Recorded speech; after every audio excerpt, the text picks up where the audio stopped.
And welcome into another edition of Night Chat, Week 13 edition. We're waiting on Instagram to connect so we can go live on Instagram, and then we'll get into some action from the weekend. That was. There we go. We'll hit go live. And we are officially live on Instagram, Twitter, and YouTube. Welcome in, everybody. If you're seeing this, I'm sorry about last week. We just had some logistical errors and some nightmares. And unfortunately, we weren't able to go live last weekend, but we're back now. It's just me tonight. Young Drusif is out. So I will do my best to go through some of the action. And we'll talk about some things that happened this weekend, some things that are coming up. And we'll just kind of get into what was a loaded weekend of college football before we get into what will sadly be the last weekend of the regular season. We get into rivalry weekend. Sorry, guys, just tweeting out the show here. Night Chat is back, baby. We're back. First off, before we get into anything, if you're watching this, thank you guys for being a part of the show. Appreciate you guys joining. If you're old enough, grab you a nightcap, join Night Chat, drop some comments. Let's talk about everything that happened. We're going to get into the Core 4 games. We're going to get into some games that were not in the Core 4 that I thought were pretty interesting. And I know we're waiting on the last Core 4 game is still going on between BYU and Cincinnati, and it's a one-score game. But I figured let's go ahead and hop in. Let's get talking about these games. And let's recap one of our final weekends of college football. Before we get into the Core 4, let's just hop around. Let's cover some games that happened that we weren't specifically highlighting, that we didn't predict as a podcast. By the way, there was one of those that we did predict as a podcast that if you saw the Core 4 graphic, you might notice my prediction was different. I'm going to be honest with you guys, that was a spur of the moment thing. We'll get into that when we get to that game, and I'll tell you why I thought what I thought. But first off, man, let's cover some games that weren't on the Core 4. So some pretty monumental stuff happened this weekend. Specifically Notre Dame. I don't know if they know that everybody on that Syracuse team has families. I know in the presser for Fran Brown, he mentioned that this was a learning experience. Brother, I hope so. I hope you find something to glean from this, because losing 70-7, having 35 dropped on you in the first quarter, ooh, that's not a good look. I know Syracuse, they are what they are this year. Losing Steve Angeli has been tough, so we're giving Fran Brown a year to kind of just get it sorted out. But still, having 70 dropped on you felt like maybe that was a little bit personal. Marcus Freeman, you didn't have to do that, brother, but either way, you did.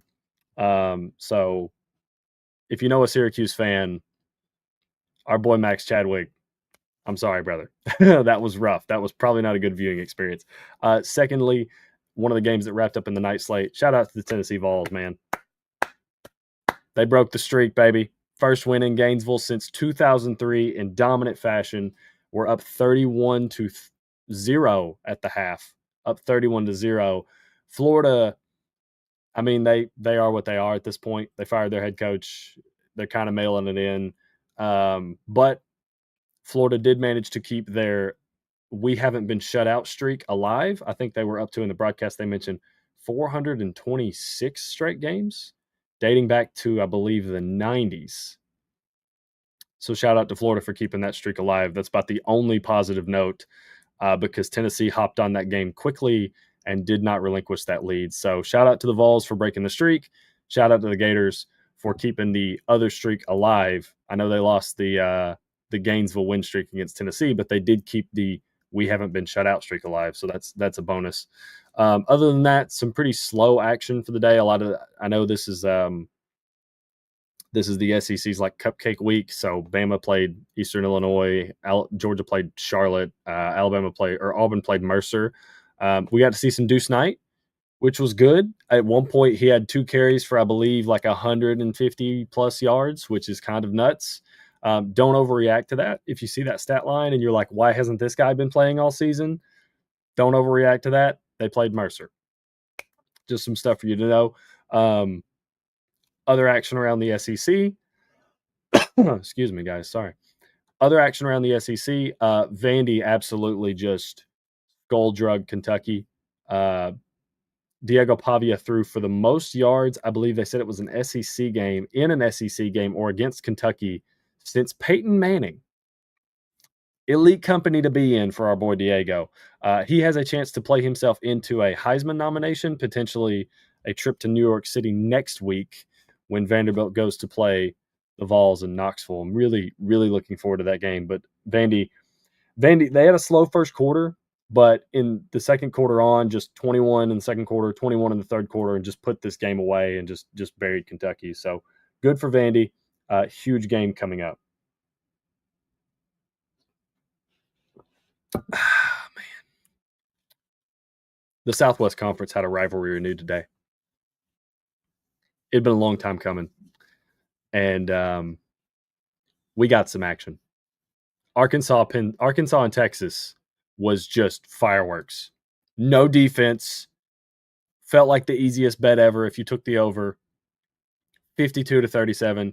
Texas keeps their playoff hopes alive because right now I think they're out, but a win over Texas A&M really puts you in that at-large bid discussion, especially if a couple of teams ahead of them fall, depending on what happens between Oklahoma and LSU next weekend, and Vandy and Tennessee, because Texas has head-to-head wins over Oklahoma and Vandy. So if all three of those teams are sitting there with like a 3 losses in the loss column, that really gives Texas a nod to get potentially an at-large bid. We'll see. There's still a lot of action left in other conferences. We gotta see what happens between Ohio State and Michigan at this point. There's no way we should assume by any means, regardless of the point spread. And I think the early point spread from FanDuel was around 12.5 on the Ohio State-Michigan game. We have no reason to assume Ohio State's going to win that game. You can pick them. I'm probably going to pick them. It's not fair to just assume that they're going to win that game. They're going to have to prove it. So, that kind of wraps up action from around the SEC. Again, it was mostly cupcake week, so let's see. What's up, Matt? We're the point in the season where bubble teams are playing for committee attention. Yeah, they pretty much are. And I think that's kind of what you saw from Texas today. I know they gave up 37 to Arkansas, but Arkansas's offense is pretty solid when Taylor Green's not turning over the ball. So they were playing for that. Like, hey, we're here just in case Vandy can't beat Tennessee and Oklahoma somehow finds a way to lose to LSU. After watching what I watched of LSU in the Western Kentucky game, Oklahoma might be able to score 10 and win that game. So, but we'll get into that. I don't know if that game is going to be a part of the Core 4. I would assume not, because I think we're going to have much better rivalry games. But we'll see. But yeah, today was a committee attention. The 70 points from Notre Dame, 100% was that. It was 100% like, hey, look at me. We're dominant. Like we put on a dominant performance against a 3-8 Syracuse team. We did that. I don't know how much that buys you on the committee, in my opinion, dropping 70 on Syracuse. I mean, that feels like once that game's like 35-0 at the end of the first quarter, I'm kind of like, okay, this is what I expected. I will say, shout out to Notre Dame because they went up 21-0 without an offensive touchdown. And I don't know if that's ever happened. I can't think of a game. I can't think of a time. I don't know who would have done it. But going up 21-0 and not scoring, not having your offense, like, I don't think they had stepped on the field at all, is absolutely nuts, man. So I'll give you the Irish some credit for that. But that being said, we're wrapping up the last Core 4 game. BYU just scored another touchdown to go up 26-14. So I think with that being said, let's go ahead and get into the games that we predicted early on in the week. And let's start with what was probably the ugliest and I think the worst game of the day from the Core 4. Oklahoma beat Missouri 17-6. I kind of got what I expected from this game. Other than the fact that Bo Prabula played, I did not expect him to play. I went in, if anybody watched the show on Thursday, Chase and I talked about this game, and my entire prediction assumed that Matt Zollers was going to play. So it was a surprise to me that Bo Prabula was out there. It did not matter. It did not matter. This Oklahoma defense, they absolutely shut down any kind of action Missouri had on the ground. They made it really hard for them to move the ball. I think they sacked Prabula 5 times, if I remember correctly. They sacked him 5 times, 4 times. Sorry, the Oklahoma defense has 4 sacks. So I don't want to sit here and tell you guys like, hey, I got exactly what I expected, because if you didn't watch the Thursday show, we more or less pointed out, I don't think Missouri's going to have enough answers against this Oklahoma defense to keep them in this game. I don't think they're going to be able to do this on a consistent enough basis to where Oklahoma is really going to need something from their offense. And outside of an explosive play to Isaiah Satenga for like 70 yards, 87 yards, actually, Oklahoma's offense was not good today. It was not.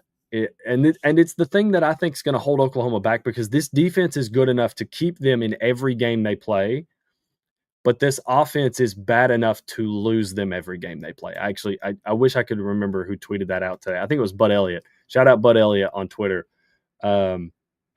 because that is totally a 100% nail in the coffin take about Oklahoma this year. That defense is so good that they can be. It's kind of like a better version of LSU, where it's like this defense was good enough to keep you in every game you've played this year, but this offense is so inconsistent. The run game's inconsistent. Mateer's inconsistent.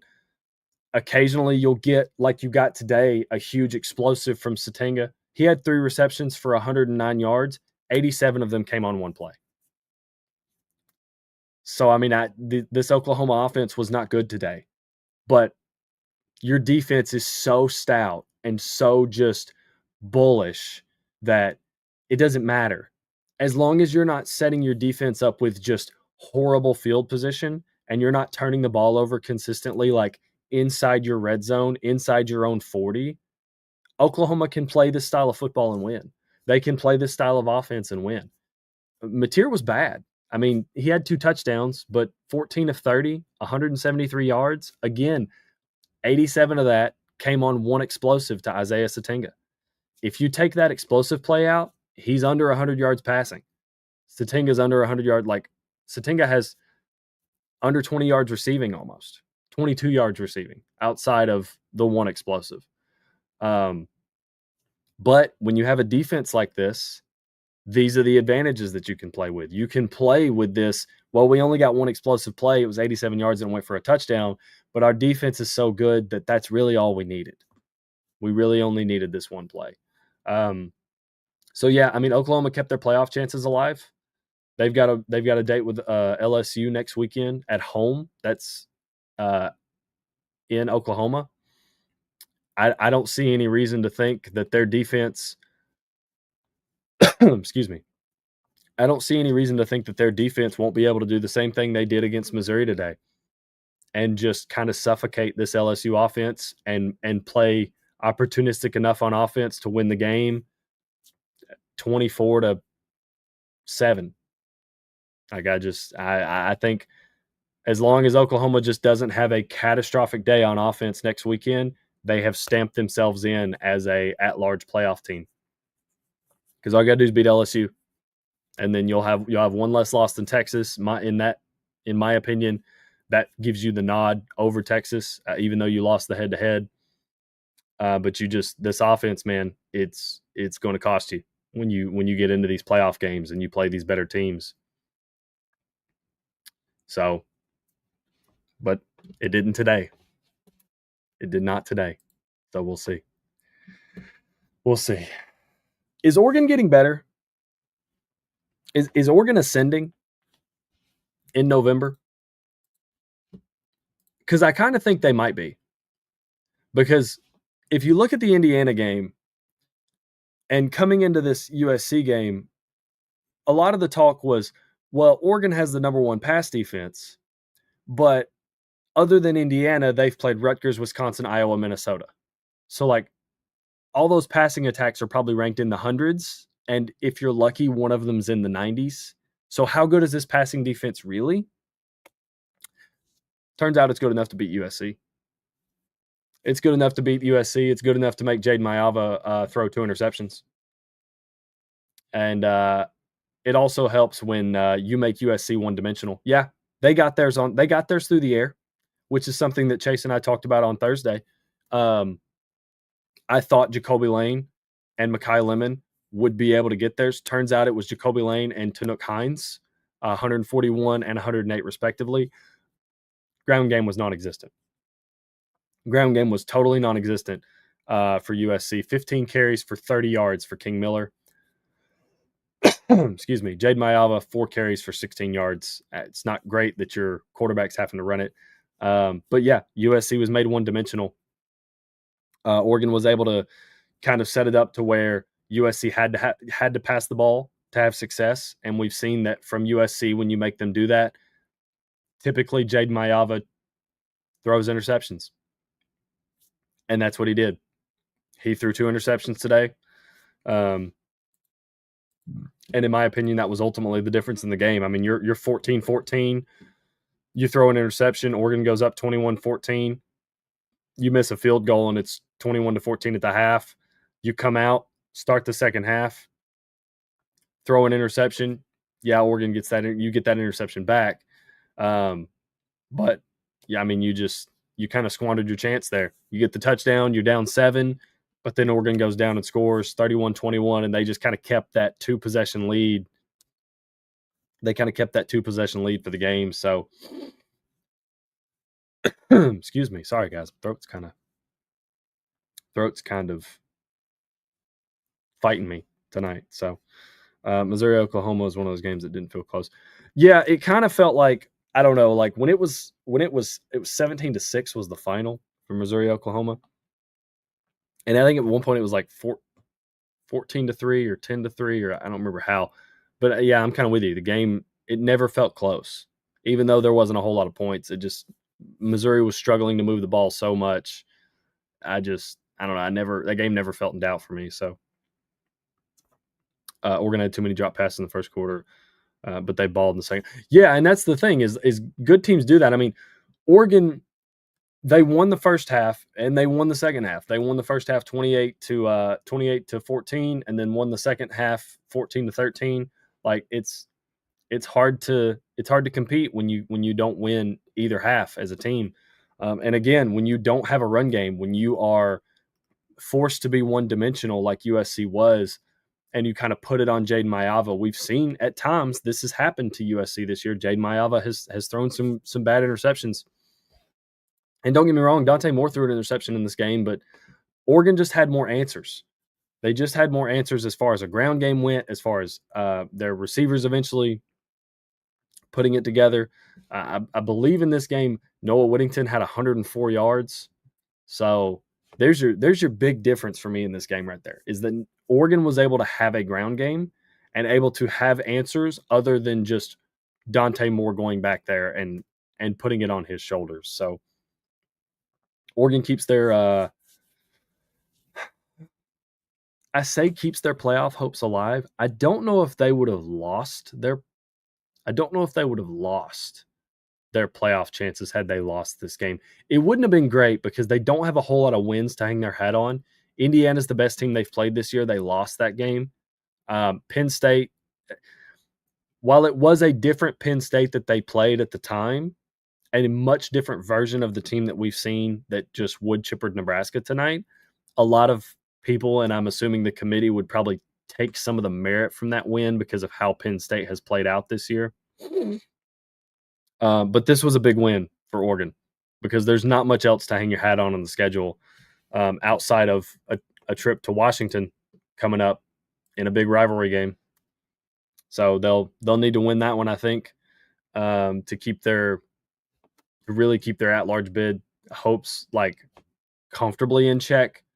But right now, I think they're sitting at like a 98% chance to make the playoffs. So we'll see what happens. As we hoped, rivalry week looks like it's going to be massive. So big game for Oregon coming up against Washington. Good that you handled business today against USC. Moving on to, oh man, a game that I flip-flopped on 3 times. Because when we first went into the show on Thursday, I had convinced myself that I was going to pick Pitt. And I was like, you know what? I just, from what I've seen from Georgia Tech, their defense hasn't looked great the past couple of weeks. They gave up 48 to NC State. They gave up 34 to Boston College. Like, I don't know if the defense is just kind of worn out or if Georgia Tech's just kind of out of gas, but it felt like this game that happened tonight against Pitt was coming for Georgia Tech. And ultimately on Thursday, I picked Georgia Tech. And I told myself, you know what? ACC title game's on the line. You've got Georgia on deck. This is a home game against Pitt. You're playing in Mercedes-Benz next week against Georgia, so it's your last home game for the year, technically. Georgia Tech's going to have some stuff, man. They've got to have it. And then after we did the show on Thursday, I kind of sat with myself, and Friday came around, and I was like, you know, man, I don't feel good about that pick. Like, I don't. My gut's telling me Pitt's going to win this football game. And so if you saw the graphic, if you saw the Core 4 graphic, ultimately you noticed that I switched to Pitt. And I'm glad I did, man, because I think what we had thought was Georgia Tech's defense was struggling was actually just kind of cementing that Georgia Tech might be running out of gas. Now, they have a huge game coming up against Georgia, so you could see a very inspired performance in a rivalry game. But I just didn't trust what I had seen from Pitt's defense, from Georgia Tech's defense going into this game, and that ultimately led to me flipping to Pitt. And sure enough, man, Heinzel had a hell of a game. 20 of 27, 226 yards and 2 touchdowns. Ja'Carrion Turner for Pitt. I know Desmond Reed was out, but dear Lord, when your other guy comes in, 21 carries, 201 yards, and at times where it felt like Pitt had established a very big lead, but was slowly going to let Georgia Tech back into this game. I remember I was texting the boys, and I think it was 28 to 14, and Georgia Tech was driving. They were in the red zone, and I was like, boys, this is it. This is the collapse. Pitt's going to fall apart. Haynes King, Drake, Bugs Bunny's secret stuff at halftime. This is where it happens. And then as soon as I sent that text message, Haynes threw the pick six. Just could not have timed it any worse for me to send that text message, even though I did pick Pitt. So was happy with the result there. Or I guess happy, but happy is a loose word. But yeah, man, Georgia Tech's defense has problems. And that is not something, if you're a Tech fan, that is not something I feel like you want to be saying going into the Georgia game. The way that Georgia's offense has been moving, the way that they've been able to run the ball, the way that Gunnar Stockton's looked more comfortable passing the ball, the way that Gunnar Stockton's kind of just become like a cold-blooded killer passing the ball. If you're Georgia Tech, you do not feel good about going into the Georgia game. Watching the result you watched tonight, I mean, 226 yards passing from Heinzel, 186 yards rushing from Pitt. It was kind of an offensive explosion. And Georgia Tech, with the style of offense that they run, with what they want to do with Haynes King, this is not an offense that wants to play from a hole. It is not an offense that wants to play from behind. It's not somebody that wants to be down 14 and count on coming back. So, yeah, I think we'll see an inspired performance from them for the Georgia game. I think Tech's going to play pissed off, Matt, like you said in the group text. So we'll see. But, I mean, this is 3 games in a row now that Georgia Tech's defense has it's cost them twice out of the last 3 games. They got out of the Boston College game, but they very well could have been 0-3 in their last 3 games because of this defense. I mean, giving up 48, 34, and then 42. That's just not – it's not good. So now as we transition into the ACC, the most ACC thing ever for Georgia Tech to lose this game, because if they would have won, it would have given us a surefire ACC matchup. Like, hey, at least we got one team in there. But no, now we have Virginia, Pitt, and SMU tied at 6-1 in the conference. I believe on the broadcast they said SMU and Virginia have the most direct paths to the ACC championship game. They hold some tiebreakers over Pitt. Pitt's got to play Miami. SMU's got, let me open their schedule real quick. SMU's got Cal, a trip to Cal, going out to the West Coast on deck. So there's no telling what could happen there. And then Virginia finishes with Virginia Tech, a game that you would expect to be a surefire win for Virginia. And sure enough, they'll find a way to lose it. And then somehow we end up with Georgia Tech and Miami in the ACC title game. I don't know, guys. I feel like we have three bona fide teams here that could play in the ACC title game. And by the end of next weekend, it could be two teams. It could be Georgia Tech and Miami still. Who knows? I don't actually know. I don't know all the tiebreaker scenarios for the ACC.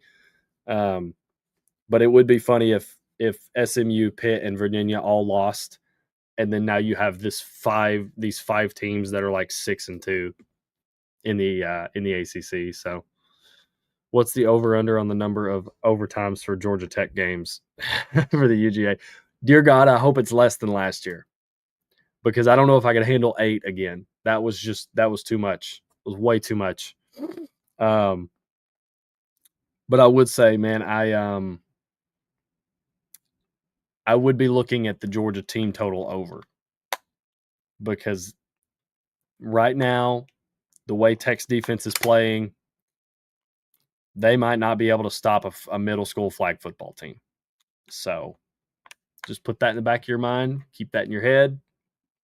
And we will move forward, and we will see what happens in the ACC, because I don't want to sit here and tell you it's going to be this team and this team, because honestly, I don't know. Because the most ACC thing ever would be for Virginia, Pitt, and SMU to lose next weekend. So we'll see. We'll see. But with that being said, guys, we have one game left from the core four. BYU and Cincinnati wrapped up super late. And I don't want to say we got what I expected to get from this game, but we kind of did. I thought BYU would make Cincinnati a little bit more one-dimensional. I thought they wouldn't be able to have success running the ball at all. And 23 carries for 87 yards. It kind of looks like Cincinnati was one-dimensional. Now, Brendan Sorsby, he made up for it where he could. 25 for 38 for 300 yards, 2 touchdowns. Looks like 8 different guys had a catch. That's great, but when you can't run the ball and you're stuck passing it, and meanwhile BYU's over here with LJ Martin having 32 carries for 222 yards, it kind of makes it tough to win a game, especially when, again, we watch BYU again win the turnover battle. It's not something that you can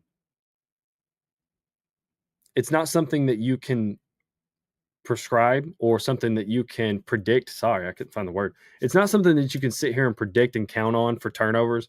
But when a team like BYU is playing the way they are, and they've been as good as they have at turning the ball over, something we talked about on Thursday, I kind of assumed they'd get one. Looks like they got a fumble recovery and an interception, and ultimately that's the difference in the game. I mean, they won by 2 scores here, 26-14. They shut down the Cincinnati run game. Brendan Sorsby did everything he could, but when you turn the ball over and you can't run the ball, you kind of get what you get, and that's a 12-point loss. So BYU, I believe if they win next weekend against UCF, I think they might be for sure in the Big 12 title game, because right now Utah came back and beat Kansas State somehow, which was totally wild. I didn't even get a chance to talk about that game. But BYU, I think even if they lose to UCF, they'll be in the Big 12 title game, because they hold the tiebreaker over Utah, and I don't think they would get outbid by Arizona State. So if we get Texas Tech and BYU that both win next weekend, I think Texas Tech finishes with West Virginia, and they're off a bye. So it looks like we're out of any of these games that are left, out of any of these conference titles that are left, because I know we still have some stuff to settle in the SEC before we get that conference title game. And we've still got to see what happens between the game, Michigan and Ohio State. I feel the most confidence in saying BYU and Texas Tech will play again in the Big 12 title game. So 7-1, 7-1 games against Texas Tech's at West Virginia. BYU's at home versus UCF. I fully expect both those teams to win both those games. But yeah, I mean, this is kind of what we expected from BYU Cincinnati. Brendan Sorsby tried, man, passed for 300 yards, but there's just no run game, and that makes it tough. So that makes it tough, especially when you're negative 2 turnovers in a game. So BYU pretty much stamped their ticket to the Big 12 title game. And with that being that, we have covered all of the core 4 games for the weekend. And to be honest with you guys, I kind of just want to give you my Saturday stud sticker, and we'll get out of here a little bit early. I appreciate you guys watching. Sorry, I'm coughing. I've got a little bit of a dry throat, and I just can't shake it for some reason. But Saturday stud sticker, I feel like it's a little bit obvious, but I can't help but not give it to him because he's had a few throughout this year. But at the same time, when you're playing at the level he's playing for a team that's not used to having a player play at this level, Diego Pavia was lights out against Kentucky, man. 33 of 39, 484 yards. Again, on the broadcast, I believe they had said that was the most pass yards against Kentucky since 1997. And that was Peyton Manning that threw those. So pretty elite company to be in. 5 total touchdowns. Diego Pavia absolutely just stone cold stunned today. 6 total touchdowns because he did have a rushing touchdown as well. He's got a chance to play himself into the Heisman conversation next weekend. I don't know if he'd win it. He probably wouldn't, but he's got a chance to at least be in New York if he performs well against Tennessee. So very, very much looking forward to that. I can go ahead and tell you guys, spoil it for you guys, that will be a core 4 game. There's just too much riding on this podcast between Drew being a Vanderbilt fan and the rest of the boys being Tennessee fans outside of myself for us to not put that in the core 4. So look out for that game. We will definitely predict it. We will definitely put it on the core 4. But with that being said, guys, soak it in. This was the end of week 13. We are on rivalry weekend. We are almost done with the regular season, and we will move on through another incredible season of college football. And that makes me so sad that we're here, but we are. So far, 2025 has been a season that opened strong and will close strong. This week will be a bit of a chalk sleeper, except for the Tech game. I will say, Matt, if you didn't see it, yes, the Tech game was probably the biggest upset of the day. From a point spread wise, no, because I think Pitt was only like a 2.5 point dog there. But if you haven't watched the highlights or the comeback or don't know anything about the Kansas State-Utah game, that was absolutely electric. I think Kansas State was up by like 17 or up by like 14 or something like that with 7 minutes left in the fourth quarter. Utah ends up coming back, winning that game. Absolutely wild. Absolutely wild. And then Arkansas also gave Texas a game. That was a fun one to watch. So yeah, man, it's a good weekend. Another good weekend of college football, and it makes me sad that we only have one full weekend left before we get into the playoffs and get into bowl season. And just as soon as it arrived and just as soon as it was here, now it's gone, man. So enjoy it, guys. Thank you guys for watching. If you were watching this on any platform other than YouTube, please do me a favor, do the podcast a favor, jump over to YouTube, drop a subscribe. I really appreciate it. It would help us out a lot. Thank you guys for joining week 13 Night Chat. We will be back for probably our final night chat of the year. Well, I don't want to say final, but probably like final full day of college football, regular season night chat next Saturday. And then we'll probably find a way to do some instant reactions throughout bowl season and the college football playoff games, and we'll kind of see what we can do. But I appreciate you guys joining. I appreciate you guys watching. My name is Joseph for Chatted Up Sports. I will see you guys on Tuesday.